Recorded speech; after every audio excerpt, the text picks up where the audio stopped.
تیمم کے صحیح ہونے کی شرطیں.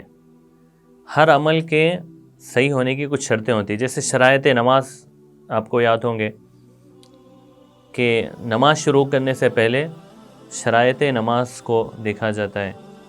بدن کا پاک ہونا، کپڑوں کا پاک ہونا، جگہ کا پاک ہونا. تو ایسے ہی تیمم کے صحیح ہونے کی 9 شرطیں ہیں. یہ 9 شرطیں پائی جائے گی تو تیمم ہوگا ورنہ نہیں ہوگا. اس میں سے پہلی شرط ہے مسلمان ہونا، یعنی تیمم کرنے کے لیے مسلمان ہونا شرط ہے. دوسری شرط ہے نیت کرنا، کہ میں پاک ہونے کی نیت کر رہا ہوں. تیسری شرط ہے مسح کرنا، یعنی ہاتھ پھیرنے کی صلاحیت رہنا اس کے پاس. اب ہاتھ ہی گندے ہے یا پھر ہاتھ سے مسح نہیں کر سکتا تو بھی تیمم نہیں ہوگا. چوتھی شرط ہے 3 انگلیوں سے یا 5 انگلیوں سے مسح کرنا، یعنی تیمم کرنا، ہاتھ پھیرنا. اگر کوئی 2 انگلیوں سے تیمم میں ہاتھ پھیرے گا چہرے پہ، ہاتھوں پہ، تو تیمم صحیح نہیں ہوگا.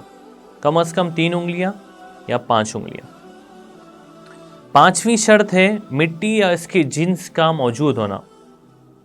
تیمم کرنے کے لیے آدمی کے پاس مٹی ہوا، مٹی کے جنس سے، ایسی چیزیں جو جلانے سے جلتی نہیں، گلانے سے گلتی نہیں، پتھر وغیرہ ایسی چیزیں ہوں.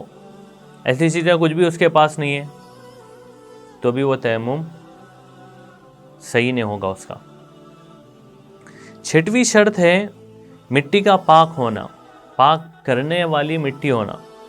آدمی ایسی جگہ پہ ہے جہاں پر مٹی تو ہے اس کے پاس لیکن گندی مٹی ہے، اس سے تیمم نہیں کر سکتے. یا ایسی جگہ پہ ہے جہاں پر یعنی فرش بچھا ہوا ہے لیکن وہ پورا ناپاک ہے، تو ویسی جگہ پہ تیمم نہیں کر سکتے.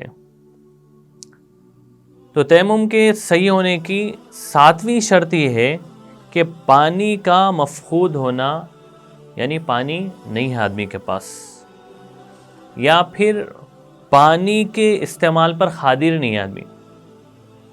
مطلب یہ ہے کہ پانی تو ہے لیکن صحت کی وجہ سے، بیماری کی وجہ سے یا کسی زخم کی وجہ سے اب پانی سے وضو نہیں کر سکتا.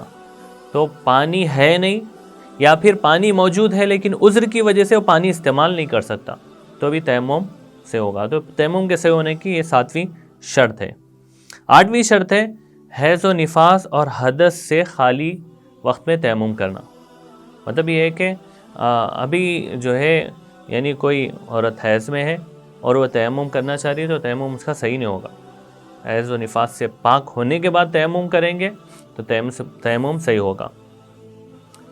تو تیمم صحیح ہونے کے لیے کسی حدث سے فارغ وقت میں تیمم کر سکتے ہیں. جیسے کہ وہ تیمم کرتے ہوئے اس کی ریح خارج ہو گئی، ہوا چھوٹ گئی اس کی، تو وہ کرتے ہوئے تیمم نہیں کر سکتے. مطلب یہ ہے اس کا. تو یہ 8ویں شرط ہے.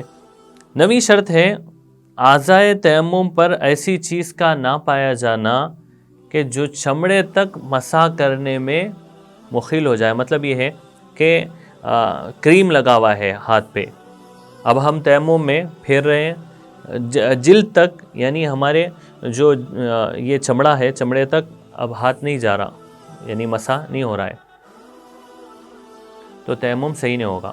یا پھر تیل لگا ہوا ہے ہاتھ پہ تو پہلے تیل نکالنا پڑے گا، تیل کو پوچھنا پڑے گا، کیونکہ تیل رہنے کی وجہ سے اب ہم ہاتھ پہ ہاتھ پھیریں گے تو یہ سکن تک ہمارا ہاتھ نہیں جا رہا ہے.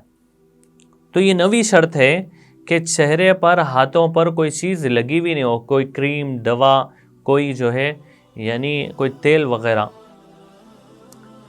تو یہ 9ویں شرط ہے. یہ 9 شرطیں اگر پائی جائے گی تو تیمم صحیح ہوگا ورنہ صحیح نہیں ہوگا.